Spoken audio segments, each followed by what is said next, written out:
Friends, good morning to all of you in the Master Education channel। ठीक ଅଛି ପିଲାମାନେ, ଆଜି ଆମେ ଷଷ୍ଠ କ୍ଲାସ୍ର ସଂସ୍କୃତର ପ୍ରଶ୍ନ ଉତ୍ତର ଦେଖିବା। ପିଲାମାନେ ଦେଖ, ଆମର ଷଷ୍ଠ କ୍ଲାସ୍ର ସଂସ୍କୃତର ପ୍ରଶ୍ନ ଉତ୍ତର ତମର ଫାଷ୍ଟ କ'ଣ ଲେଖିବ? ତମ ନାଁ, ରୋଲ୍ ନମ୍ବର, ବିଭାଗ, ତାରିଖ, ବିଦ୍ୟାଳୟର ନାମ, ବ୍ଲକ ଆଉ ଜିଲ୍ଲା।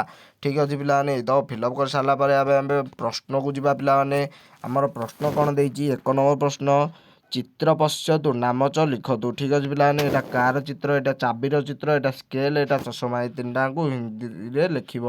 ଠିକ୍ ଅଛି ପିଲାମାନେ, ଏବେ ଆମେ ନେକ୍ସଟ କ୍ୱେଶ୍ଚିନ୍କୁ ଯିବା। ଦେଖ ପିଲାମାନେ, ତମର ଆଉ ଦୁଇଟା ଚିତ୍ର ଦେଇଛି, ଫ୍ୟାନ୍ର ଆଉ ସାଇକେଲର, ତାର ପ୍ରଶ୍ନ ମଧ୍ୟ ଲେଖିବ।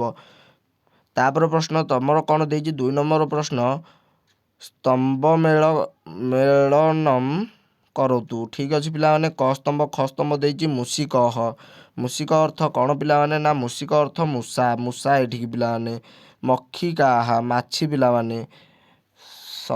ଶୁନକଃ ପିଲାମାନେ, ଶୁନକଃ ଅର୍ଥ କ'ଣ ମୁଁ ଜାଣିନି, ତେଣୁ ତମେ ଲେଖିବ। ଆବାମ ଅର୍ଥ ଆମେ ଦୁହେଁ। ଠିକ୍ ଅଛି ପିଲାମାନେ, ଶୁନକଃ ବୋଧେ କୁକୁର, କୁକୁରକୁ ଠିକ୍ ଉତ୍ତର ଦେବ। ଠିକ୍ ଅଛି ପିଲାମାନେ, ଏବେ ଆମେ ନେକ୍ସଟ ପେଜ୍କୁ ଯିବା। ଦେଖ ପିଲାମାନେ, ତାପରେ ପିଲାମାନେ 3 ନମ୍ବର ପ୍ରଶ୍ନ ଦେଇଛି, ଅକ୍ଷରାଣାମ ମେଳନମ୍ ଚତ୍ୱାରି ସୁପଦାନି ରଚୟତୁ। ଏଇ ଅକ୍ଷର ଗୁଡ଼ିକୁ ମେଳନ କରିକି ସୁପଦ ରଚୟନ କରିବ। ଠିକ୍ ଅଛି ପିଲାମାନେ, କରେ ଆମର ଦେଲା ମକମଲ ସକସହ। ଠିକ୍ ଅଛି ପିଲାମାନେ, ଗ ପ୍ରଶ୍ନ, ଘ ପ୍ରଶ୍ନ ଆଉ ଅ ପ୍ରଶ୍ନ ତମେ ଦେଖିକି ଉତ୍ତର କରିବ। ଠିକ୍ ଅଛି, ଏବେ ଆମେ ନେକ୍ସଟ ପେଜ୍କୁ ଯିବା। ପିଲାମାନେ ନେକ୍ସଟ ପ୍ରଶ୍ନ କ'ଣ ଦେଇଛି? ପିଲାମାନେ ମାତୃଭାଷାୟମ୍ ବାକ୍ୟାଣାମ୍ ଅନୁବାଦମ୍ କରତୁ। ମାତୃଭାଷାରେ ତମେ ବାକ୍ୟ ଗୁଡ଼ିକୁ ଅନୁବାଦ କରିବ। ପିଲାମାନେ ମମ ଗୃହମ୍ ଏତେ ସୁକାଃ ତବ ବକ୍ଷମ୍ ଦେଇଛି ପିଲାମାନେ, ତା ଲେଖିବ ବାଳକଃ ଲିଖତି। ପିଲାମାନେ ତାକୁ ବି ଅନୁଭାଷା କରିବ ମାତୃଭାଷାରେ। 5 ନମ୍ବର ପ୍ରଶ୍ନ ତମର କ'ଣ ଦେଇଛି? ମାତୃଭାଷାୟାଃ ପାଞ୍ଚବିଃ ବାକ୍ୟୋଃ ଅର୍ଥମ୍ ଲିଖତୁ। ଏହା କ'ଣ ପିଲାମାନେ ତମର ଦେଇଛି?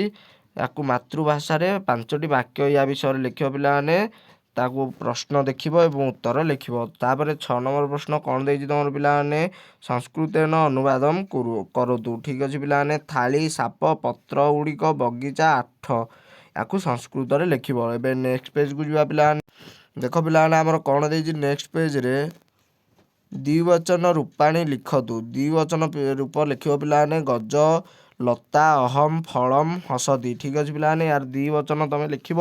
8 ନମ୍ବର ପ୍ରଶ୍ନ ଦେଇଛି, ମାଧବଃ ପୁସ୍ତକମ୍ ଯଥାର୍ଥମ୍ ଉତ୍ତରମ୍ ଚିତ୍ତ୍ୱା ଶୂନ୍ୟସ୍ଥାନମ୍ ପୂରୟତୁ। ଠିକ୍ ଅଛି ପିଲାମାନେ, ମାଧବଃ ପୁସ୍ତକମ୍, ୟାର ଉତ୍ତର ଲେଖିବ। ପିଲାମାନେ ଦେଖ, ଖ ପ୍ରଶ୍ନ ତମର କ'ଣ ଦେଇଛି? ପୃଥିୱୀମ୍ ଡ୍ୟାସ୍ ରତ୍ନାନି। ଗ ପ୍ରଶ୍ନ ଦେଇଛି ଅହମ୍ ଡ୍ୟାସ୍ ଭାରତମ୍ ଏଷା ଡ୍ୟାସ୍। ଆଉ ଅ ପ୍ରଶ୍ନ ଦେଇଛି ତ୍ୱମ୍ ଡ୍ୟାସ୍। ତାପରେ 9 ନମ୍ବର ପ୍ରଶ୍ନ କ'ଣ ଦେଇଛି? ତ୍ରୀଣି ବାକ୍ୟାନି ରଚୟତୁ। ଠିକ୍ ଅଛି ପିଲାମାନେ, ୟାକୁ ବାକ୍ୟ ଗଠନ କରିବ।